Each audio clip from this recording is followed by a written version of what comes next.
The auto industry is undergoing a major shift towards electric vehicles. Major indeed. The Biden administration is projecting that 2/3 of all vehicles in these United States will be electric by 2032.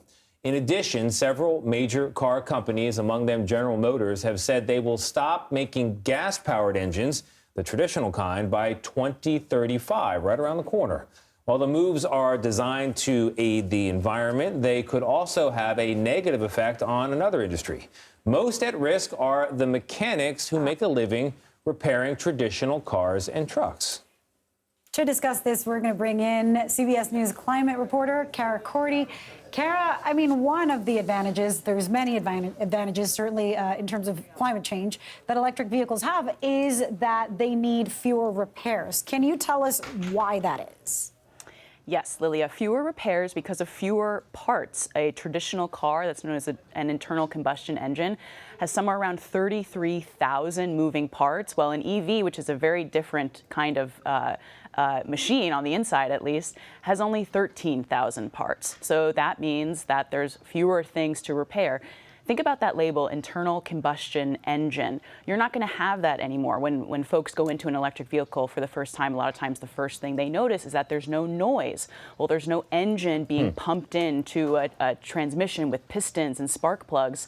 And so all of those things are going to go away if you own an electric vehicle. There's not going to be any oil to change. There aren't going to be oil filters or a cooling system to keep that internal combustion engine cool otherwise.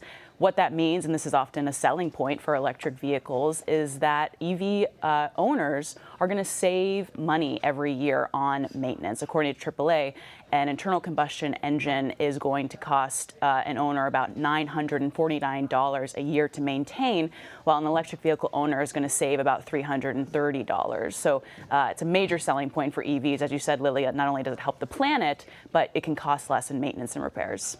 All right, but Cara, that savings for the owner of an electric vehicle means it's not salary being paid to people making auto parts. I don't know much about the auto industry. Mostly I learned it from Tommy Boy, but I do know they have to sell stuff to people. And if they're not selling as much, it can be really bad. I mean, all joking aside, what does this mean for the parts industry, which is a big part of the economy? Yes, the industry is changing, and what that means is for shops like an AutoZone or an O'Reilly's, those shops may not exist anymore. They may have a lot of trouble because there aren't going to be these same parts to sell and repair. I spoke to an independent shop owner in California. California is, of course, the epicenter of the electric vehicle industry in California. 2 out of every 5 electric vehicles sold in the U.S. are driving around in California. And he pointed out that since 2014, licensed independent auto shops in California have decreased by 1,000 every single year. And he accounts some of that to the rise of electric vehicles. Now, there is an upside. It just brings in changes, which is that, again, these cars are very different on the inside. A bunch of folks told me that these electric vehicles are more like repairing your iPhone or a computer than it is a traditional car.